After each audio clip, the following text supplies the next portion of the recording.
நேற்று பெய்த மழையில பெய்த காலம் போல அவங்களுக்கு என்னன்னு தெரியாது, தமிழ்நாட்டு வரலாறு தெரியாது, திராவிட முன்னேற்ற கழக வரலாறு தெரியாது. ஆனா அவங்க பாட்டு வாய்களே என்னென்னமோ பேசுறாங்க. அவர் சொல்றாரு, அண்ணாமலை சொல்லியிருக்கிறார், அந்த கலைஞர் கனவு இல்லைன்னு ஒரு திட்டம் ஒண்ணு அறிவிச்சாங்க. நம்முடைய உரையாற்றியர் கனகராஜன் கூட சொன்னார், கலைஞர் கனவு இல்லைன்றது வீடு இல்லாதவர்களை கண்டறிந்து கிட்டத்தட்ட 8 லட்சம் பேர் அடையாளப்படுத்தப்பட்டுள்ளார்கள். அவர்கள் முதற்கட்டமாக இந்த ஆண்டே 1 லட்சம் குடும்பங்களுக்கு வீடுகள் கட்டி கொடுத்தல், 3.5 லட்சம் மதிப்பீட்டில் ஒவ்வொருவருக்கும். ஒருவேளை அவங்களுக்கு இடம் இல்லைன்னா அரசே அவர்களுக்கு அந்த வீட்டு மனை இடமும் வழங்கி வீடும் கட்டித்தருன்றது அந்த ஒரு உன்னத திட்டம். அவர் சொல்றாரு அண்ணாமலை, இது எங்களுடைய ஒன்றிய அரசு திட்டம், மோடி திட்டத்துக்கு தான் பேர் வச்சுட்டாங்க. ஒன்ன மாதிரி இல்லவே, நீ தான் அண்ணாச்சி சொன்னாரு, யாரோ பெத்த பிள்ளைக்கு நீ சொந்தம் கொண்டாடுவேங்க. நாங்க திமுக அப்படி இல்லை, ஒன்ன மாதிரி இல்லை. இது முதலமைச்சருடைய பணம், தமிழ்நாடு அரசின் பணம், முதலமைச்சரின் திட்டம். அந்த திட்டத்துக்கு தான் கலைஞர் கனவு இல்லைன்ற திட்டம். உங்க திட்டத்தை தான். ஆகவே அவர் வரலாறு பிரிக்கப்படுகிறது, வரலாறு மாற்றி அறிவிக்கப்படுகிறது. காந்தி தான் நம்ம மகான் சொல்லுவோம், அகிம்சையால் நம்ம சுதந்திரம் பெற்றோம்னு சொல்லுவோம். அவங்க வேற கதை சொல்றாங்க. இப்ப இருக்கிற ஆட்சியாளர்கள், மோடியோடைய ஆட்சியாளர்கள் வேற கதை சொல்றாங்க. எல்லாம் பொய்ய சொல்லி கதையை புரட்டு உண்டாக்கி வரலாற்று பிரிவு உண்டாக்கி நம்மளை எல்லாம் ஏமாற்றான்னு நினைக்காங்க. ஆனா தமிழ்நாட்டு மக்கள்ல உங்களுடைய பருப்பு வேகாது. இங்க யாரும் செய்யணும் திட்டம் முழுக்க முழுக்க தமிழ்நாடு அரசு நிதி, அதையும் சொல்றாரு. அதுவும் நம்முடைய மோடி திட்டத்தை தான் இவங்க போய் சொல்றாங்க. சும்மா வாய்க்கு வந்ததெல்லாம் சொல்றாங்கல்ல, வடை சொல்லுவாங்க, நல்லா வடை சொல்றாரு அண்ணாமலை. வாய்க்கு வந்ததெல்லாம் பேசுறாரு, பொய்யெல்லாம் மக்கள் பேசுற மாதிரி பெரிய புரட்டு பேசிட்டு இருக்கிறார். ஆனா உங்களுடைய பொய்யை யாரும் நம்புவதற்கு இங்க தயாரா இல்லை. நாங்கள் நிச்சயமாக இந்த முறை 40க்கு 40 பெறுவோம், இந்திய கூட்டணி வெற்றி பெறும் என்பதில் உறுதியாக நான் கூறிக்கொள்ள விரும்புகிறேன். அதே போல அதிமுக பத்தி தெரிஞ்சுக்கணும். அடிமையாட்சி நடந்தாங்க, உள்ளேன் ஐயா. மோடிக்கு ஒரே சலாம் தான், என்ன செஞ்சாலும் உள்ளேன் ஐயா தலையாட்டிக்கிட்டே இருந்தாங்க. இந்திய குடியுரிமை சட்டம் வரும்போது அதிமுக ஆதரிச்சது. நமக்கு அதாவது உதய மின் திட்டம் வரும்போது அதிமுக ஆரம்பிச்சு. உதய மின் திட்டத்துல என்ன சரத்து இருக்கு, ஆண்டுக்கு ஒரு முறை மின்சார கட்டணம் உயர்த்தப்படணும். அதிமுக சைன் பண்ணி வச்சிருக்கான், ஒன்றிய அரசோட. ஒரே நாடு ஒரே சைன் பண்ணி வச்சிருக்காங்க. அப்ப சிங்கிள் லேடி இருக்கிறவங்க ரேஷன் கார்டுலாம் ரத்து பண்ணப்பட்டுச்சு. இப்ப தமிழ்நாடு அரசு மீண்டும் அவங்களுக்கு நம்ம ரேஷன் கார்டு கொடுத்துருக்கோம். காரணம் ஒரே நாடு ஒரே ரேஷன்ல நீங்க கையெழுத்து போட்டீங்க. ஜெயலலிதா இருக்கும் வரைக்கும் நீட்டு தேர்வு வரலையே. எடப்பாடி என்னைக்கு அந்த சேர்ல உட்கார நீட்டு வருது. எதனால? மோடி சொல்றாரு, இவர் உள்ளேனையா சரின்னு சொல்லி கொண்டுட்டீங்க. அதுதான் உண்மை. விவசாயிகளுக்கு எதிரான சட்டங்களை ஆதரிச்சது இந்த அதிமுக. ஆக எல்லாம் செஞ்சுட்டு இன்னைக்கு பசும்பு வார்த்தை பேசிட்டு ஒண்ணும் தெரியாத பிள்ளை மாதிரி அவங்க பசுந்தோல் போத்திட்டு வருது. ஒரு புலி மறைஞ்சு வர்றாங்க.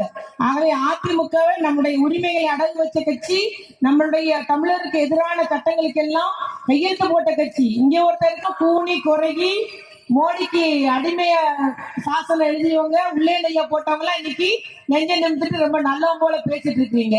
ஆகவே உங்களுக்கும் சரியான பாடம் தமிழக மக்கள் கற்று தருவார்கள், உங்களுக்கு பாடம் புகட்டுவார்கள் என்பதை மட்டும் நான் கூறிக்கொள்ள விரும்புகிறேன். அது போல நம்முடைய பாராளுமன்ற உறுப்பினர் அக்கா கனிமொழி அக்காவுடைய பணியை பத்தி தெரியும். இதுவரைக்கும் யாரும் எம்பி இந்த அளவுக்கு வேலை பார்த்தது இல்லை.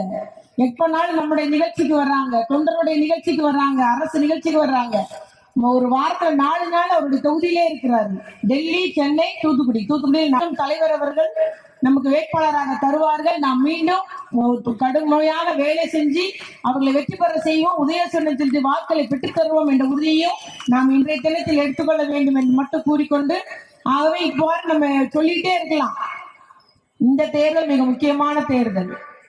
ஜனநாயகத்தை காத்திட வேண்டும். எதிர்கட்சியே இருக்கக்கூடாதுன்னு நினைக்காருங்க மோடி. ஒரு குற்றம் குறையை சுற்றி காமிக்கிறதும் மக்கள் நல்ல எடுத்துக்கிறதுக்கும் எதிர்கட்சி இருந்தால்தான் சரியா இருக்கும். யாருமே இருக்கக்கூடாது அப்படின்ற நிலைமையில எல்லாத்தையும் அடக்கி ஒடுக்கணும் சொல்றோம். அதனாலதான் அந்த கூட்டத்துல திராவிட முன்னேற்ற கழகத்தை இந்த மண்ணை விட்டு அகற்றுவேன், அழிப்பேன் என்று கூறினார் மோடி அவர்கள். நீங்க எல்லாம் அதை சொன்னார்ல, அவங்க அப்பா வந்தாலும் திமுக அழிக்க முடியாது. திமுக அவ்வளோ ஒரு அடிப்படை மக்களின் வாழ்க்கை தட்டை வைத்திருக்கு. இன்னைக்கு இவ்வளவு ஏற்றம் இருக்குது. நம்ம தமிழ்நாடுக்கார உலகமெங்க இருக்கிறான். கணினி கல்வி முத 96 கலைஞர் கொண்டு வந்துட்டாரு. 1000 வீடு வசதி திட்டம் கொண்டு வந்தது கலைஞர். அதற்கு பின்புதான் ஒன்றிய அரசு கொண்டு வந்தது. கல்வி கடன் ரத்துன்னு சொல்லி கொண்டு வந்தது நம்முடைய கலைஞர். அதுக்கு பின்புதான் ஒன்றிய அரசு வந்து. ஆகவே எல்லா திட்டங்களுக்கும் அடிப்படை பெண்களுக்கு சொத்துரிமை, கல்வி, படிப்பு, இன்னைக்கு அவங்க புதுமை பெண் திட்டம், மகளிர் உரிமை தொகை, இவ்வாறு பெண்கள் ஏற்றம் காண வேண்டும், நலம் காண வேண்டும் என்று அத்தனை திட்டங்களை கொண்டு வருது திமுக. ஆகவே நீங்க என்ன பண்ணிருக்கீங்க? 6 லட்சம் கோடி ரூபாய் கடன் தள்ளுபடி. யாருக்கு? கார்பரேட் கம்பெனிகளுக்கு. எப்படி உங்களுக்கு என்ன முகத்தை வச்சுட்டு மோடி அண்ணாமலையே பேசுறாங்களே தெரியல. ஆனா கல்வி கடன் ரத்து கிடையாது, விவசாய கடன் ரத்து கிடையாது, மகளிர் சுயஉதவியுடன் ரத்து கிடையாது. கூட்டுறவு கடன்ல மட்டும் எங்களுடைய முதலமைச்சர் ரத்து பண்ணார். உண்மையா இல்லையா? ஆனா மத்த வங்கியெல்லாம் ஒண்ணுமே செய்யலையே. கேட்டோம், நீங்க யாரும் செய்யல. ஆனா பெரிய பெரிய பண முதலைகளுக்கு, கார்பரேட் கம்பெனிகளுக்கு நீங்க 6 லட்சம் கோடி ரூபாய் தள்ளுபடி பண்ணிருக்கீங்க வராக்கடன். ஏன்னா ஒண்ணுலதான் பாருங்க. ஆனா ஒண்ணுலதான் மக்களுக்கு ஒண்ணும் கிடையாது.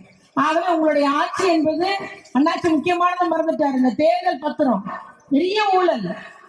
அதாவது நம்ம யாராவது கம்பெனிட்ட போய் டொனேஷன் கேட்டோம் அப்படின்னா, ஒருவேளை கருணாநிதி ஏதாவது டொனேஷன் கேட்டாருன்னா அது பேர் ஊழலாம். ஆனா பாஜக கேட்டா அதுக்கு பேரு அவங்க பத்திரமா, அது என்ன தேர்தல் பத்திரமா, அது ரொம்ப சட்டத்துக்கு உட்பட்டதான். மத்தவங்க கேட்டா ஊழலாம். 90% கம்பெனி பாஜகவுக்கு நிதி கொடுத்திருக்கு. தேர்தல் பத்திரம் என்பது என்ன? யார் கொடுத்தா வெளி சொல்ல வேண்டியதில்லை. எவ்வளவு பாருங்க, நம்ம 1000 ரூபாய் மகளிர் உரிமை தொகை கூட யாருக்கு வருதுன்றது ஓப்பனா அக்கௌண்ட்ல நேரம் கொடுக்குறாங்க. ஆனா இந்த தேர்தல் பத்திரம் யார் கொடுத்தாங்க வெளியே சொல்ல வேண்டியதில்லை. ஆகவே எல்லா கம்பெனி, கிட்டத்தட்ட அந்த சீரம்னு ஒரு கம்பெனி இருக்கு, கொரோனா தடுப்பூசி தயாரித்த கம்பெனி மட்டும் 300 கோடி ரூபாய் பாஜக அக்கௌண்ட்ல இருக்குது. பாஜக கட்சி கொடுத்திருக்கு. அப்ப எந்த அளவுக்கு ஊழல் நடைபெறுது பாருங்க. எல்லா பொதுத்துறை நிறுவனம் வித்தாச்சு. விமான நிலையங்கள் விற்கப்படுகிறது, ரயில் நிலையம் விற்கப்படுகிறது, எல்ஐசி விற்கப்படுகிறது. இப்படி எல்லாமே வித்துட்டு போயிட்டு இருக்காங்க. இப்ப எல்லாம் பிஎஸ்என்எல் கிடையாது, எல்லாம் ஜியோ தான். ஆகவே நம்முடைய நாட்டையே வித்து திங்கக்கூடிய ஒரு கூட்டம் ஆட்சி நடத்தி வருகிறது. அந்த கூட்டம் மீண்டும் ஆட்சி வந்துவிடக்கூடாது. அதுதான், யார் ஆட்சிக்கு வரக்கூடாதுன்னா மோடி அவருடைய ஆட்சி வரக்கூடாது. ஆக இந்த தேர்தல் மிக முக்கியமான தேர்தல். யார் வரக்கூடாது என்பதை நாம் மனதில் கொண்டு கட்சி பணி ஆற்ற வேண்டும்.